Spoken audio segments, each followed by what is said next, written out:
Okay, folks, well, this is a little bit of a working vacation, and I'm going to be doing a little bit of commentary for the capstone class. Sorry I don't have a blackboard. If you can see behind me at all, this is a condo association that we live in when we're down in Tennessee, and we own a condo here, and we have a nice pool out here and a hot tub, and then behind me is a beautiful view of the mountains. I don't know how much of it you can see, but that's not really our purpose for being here today, is it? So let's just kind of comb through these slides on the PowerPoint and talk a little bit about contract law. Now, you know, you should have had 107 as a required course in your program. I'm hoping that that is true, so that this will just be kind of a review for you. I want you to remember that there's several different types of contracts. There's a unilateral or bilateral, which unilateral would be one person, or bilateral would be two, so it would be people back and forth together. There's express contracts, which can be oral or written, or there are implied contracts. In other words, a contract can be more or less enforced by the courts on someone because of their actions, or there are also quasi-contracts. Contracts can be void, voidable, or unenforceable. They can be executory or executed. They can be valid, enforceable contracts, which require mutual assent, consideration, and absence of defenses. And so basically, if both parties live up to their part of the contract, then you should have a completed contract. One of the things that's usually required to form a contract is an offer, O-F-F-E-R, offer, and this must be definite and certain. It requires the parties to understand, communicate, so that both parties clearly understand what the terms are of the contract. And so the offeror has to communicate the offer to the offeree, and it has to have a definite subject matter, and it does not necessarily include statements made in jest or anger. You know, if you don't do this, I'm going to kill you. You know, if you don't let me marry your daughter, I'm going to kill you. Okay, that's not a contract. Okay, it's not an offer. Advertisements are not offers. Okay, that's something we've learned over the years.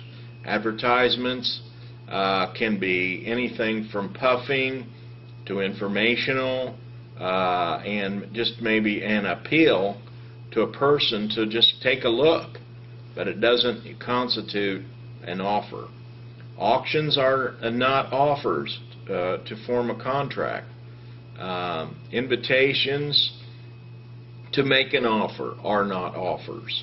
In other words, even though someone may say, well, make me an offer, it doesn't mean that there's any way anybody is required or compelled to do anything further. It's just an invitation. Terminations of the offer have to be communicated, and they have to be revocable. And so this revocation has to be received by the offeree. Remember, offeree, person receiving offer. Offeror, person making offer. Okay? Limitations on revocation. This could be in option contracts. This could be a UCC type situation, which is Uniform Commercial Code. Or this can be a form of detrimental reliance. So in other words, someone says with apparent authority, you paved my driveway and we'll pay you $8,000. So the party goes on vacation, the guy comes in, does the entire job, finishes up, very nice, well done. Guy comes back and says, well, I was just talking, I didn't really mean that as an offer, I just meant it as a suggestion, and it wasn't in writing. So therefore, because of the statute of frauds, it is no contract. But that's where they would enforce an implied contract, because the guy obviously went out to his detriment, bought materials, did a lot of work, engaged equipment, all the things that he had to do to finish that driveway. So he was entitled, to be paid because the work was done on the strength of the reliance to his detriment on the comments by the other person that could be interpreted as an offer. Partial performance of a unilateral contract. So in other words, a person is discussing the terms of a unilateral contract, and he starts to set out to perform that contract. And here again, very similar to the detrimental reliance standard. So he gets to complete the performance, and basically he's compelled to complete the performance on both sides. Rejection can be, an oral rejection. It can be a lapse of time. Nothing said over time means, ipso facto, it is a rejection because he didn't accept it. Operation of law. There may be a written standard in different states regarding the rejection. In other words, you have to follow the terms that are set forth for rejection by your state. Acceptance. There are common law rules. There are also UCC rules, which, remember, Uniform Commerce Clause, and that is something, is a model act that was adopted by all the states. So every state follows the UCC. UCC requires consistent terms, and if there are inconsistent terms, then they are subject to interpretation. And so Section 207 of the UCC, you can just type in Google UCC 207, and you can look at this fully and basically understand, avoiding the effects of inconsistent terms. Communication of acceptance. Basically, if an acceptance is put in the mailbox by first-class mail, not certified mail, but first-class mail, then it's deemed accepted.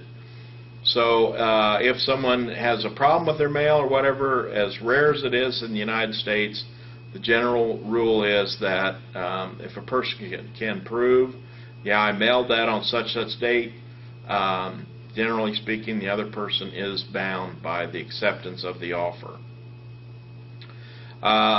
Basic crossing offers. So in other words, a person puts out an offer, another person puts out a counter offer. First one accepts the first offer, the other person has already basically said, well, no, I'm not going to do that anymore. I'm going to use this counter offer, a different offer than the first offer.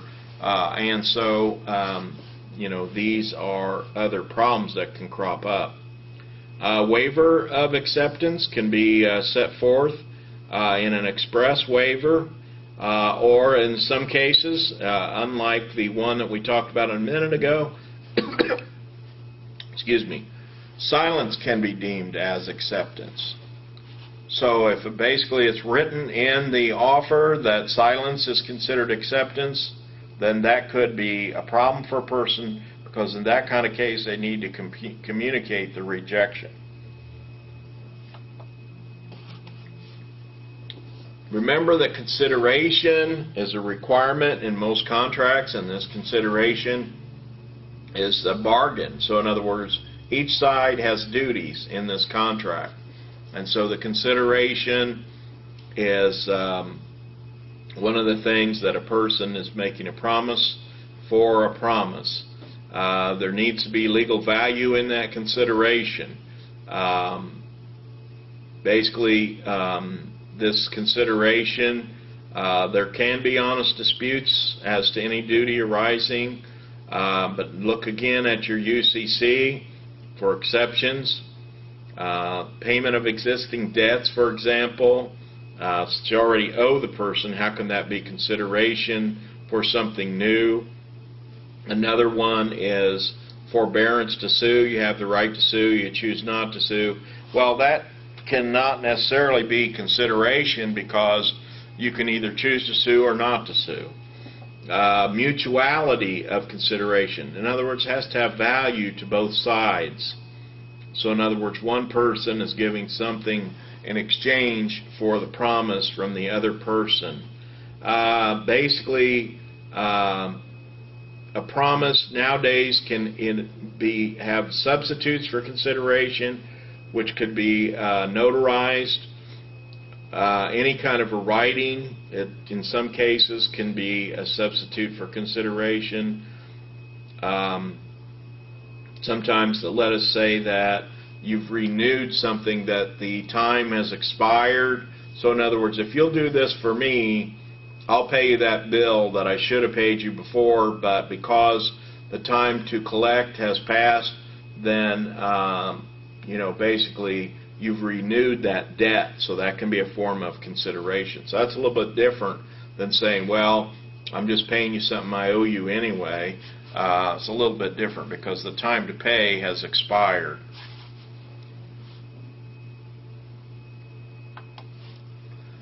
There are defenses to contracts.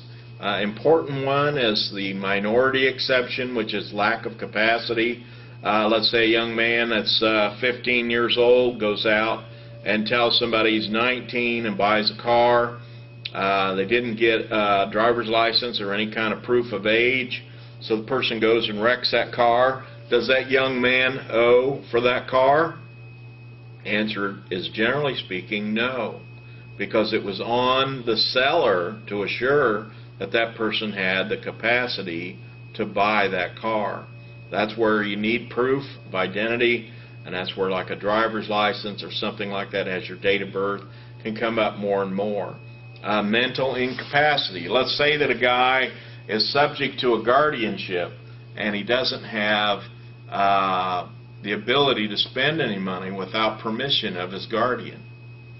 And so he goes out and rents a limousine and just wants a joyride around town, and his problem is he's a chronic alcoholic, so he gets a bill for this big limousine that he drove all around town, and basically wants the guardian to go ahead and pay it.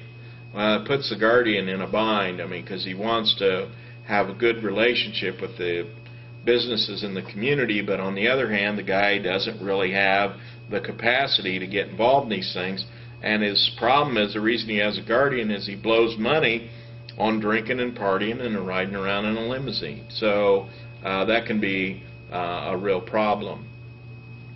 There can also be duress, where someone says, you either have my family, pave your driveway. And this has actually happened to me.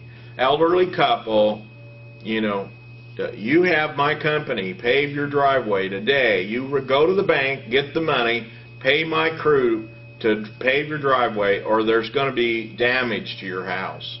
They actually threaten people that if you don't hire us to pave the driveway, then you're going to have something bad's going to happen in your family, to your home. So this ended up being a lawsuit. Today in Indiana, for example, there are, if you do threaten the elderly in that kind of a way, you're subject to treble damages plus attorney fees, and this can be a very bad outcome for a person in that type of situation. Other forms of lack of consent in defenses include undue influence. Can be less dangerous, let's say, as the duress one, but you hang around the people. There was a guy down in Texas, for example, his name was Scoggins, and he got around these old people, did all kind of nice things, and then they wrote him into the will, was what he was hoping. So there are just things like that that can be done, especially with the elderly. that can be very bad in terms of locking them in to require them to do something that they really don't want to do. Other things are misrepresentation. Someone says, oh, that roof never leaks in the house. We want you to go ahead and buy the house, but well, what about that stain on the ceiling? If the roof doesn't leak, why is there this stain on the ceiling? You know, oh, well, that was the bathtub overflowed, and we got that fixed, so that should be taken care of, and we'll paint over that stain. And no sooner than the guy gets the house than the roof's leaking like a sieve right through that spot. It wasn't a bathtub, it was the roof after all. So it's a form of misrepresentation. It can even be fraud. There can also be other defenses like mistakes, mutual, unilateral. They misunderstood what the terms were going to be of this contract. There's also issues of illegal